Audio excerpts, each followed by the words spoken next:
Here you go. Here's a lengthy one. That's as lengthy as I'd get. 1 out of 10. That's what she said. The fuck was that they were holding Toka and Raza? Oh, that homemade pin of fucking trash. It's like, thank God we are in this junkyard to make junk fucking cages. They dumpster dive. They're frugal. They're like, we're on a budget. You know how expensive it is to live in the city? I mean, it literally looked like something me and my friends made when I was 8 years old. Oh, totally. Just in the like backyard. Keep out my sign. dad's shit. Yeah. Yeah.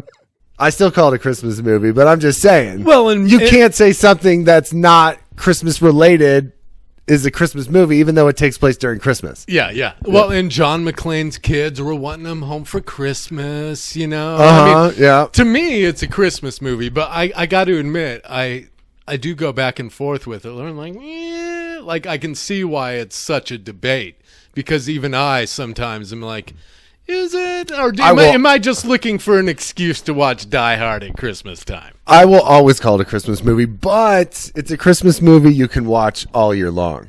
I'm not going to fucking middle of July watch It's a Wonderful Life or Miracle on 34th Street for that matter. But you know what I'm saying? The girls and I watched Die Hard the other night. All three of us. My middle one fell asleep. I'm not sure at which point throughout the film.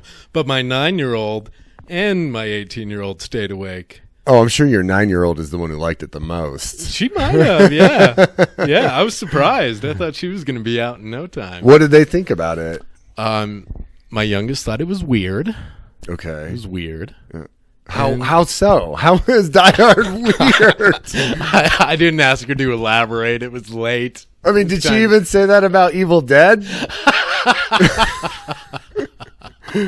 No, she just doesn't want to go down to the basement. Dead, but I don't think Die Hard is a possibility whatsoever. That's just weird. I'm a little stingy when it comes to ratings, too. Okay, because we got. Let's lay this out here. We got 10, right? We're 10. going 1 through 10. To 10. Yeah. So you got to say 1 is what? Like just a piece of shit. Complete garbage. It's The Room without the irony. Complete garbage. You can walk away. Just lose interest altogether. You didn't even watch the entire thing. You're just so disgusted Just by a piece of shit. Yeah. One you would walk out of the movie theater for, and I've done that few times in my life. Mm-hmm. Actually, once. It was Mr. Deeds. But we'll move on. The makeup in the first one was fucking great. You got to admit, like, Scott looked awesome. Yeah. You couldn't. This did not look like makeup. The nose was just like, there was no line showing where it connects to like the cheekbone. Yeah. This one fucking looked like they went to Party City to get the supplies to put that shit together. Like, you had a problem doing that fucking makeup. You've been fine in this one. This is just like your dad getting you ready for your fucking Halloween dance. I feel personally, after watching it, they did a phenomenal job with the story, with the way they laid it out, the number of characters they were able to squeeze into an hour and 36 minutes and still make it, enjoyable. Who doesn't think that just 2 dudes who were involved in Bernie's death are the ones that you call to identify the corpse? Yep, that sure is Bernie, right. You know, wasn't that? What's the time frame? Yeah. What's the time frame for Bernie to not have rigor mortis? His body should be stiff as fuck. How many times he flew out a fucking window? How many times he fucking drove through fucking fruit stands? Well, it loosens up when he hears the music, man. All of a sudden the blood gets pumping. Did you even watch the movie? I mean, I did dance during the movie. Oh, we both did. It was amazing. Those two dancing when the music started, and they're like, "Oh, it takes music to get them going," and they start dancing. I feel that's what caused Bernie to dance. Anyway, so she comes over to the couch. I'm sitting there. All of a sudden, she climbs up onto the couch at the beginning of the movie, and just kind of gets up next to me, and the movie starts playing.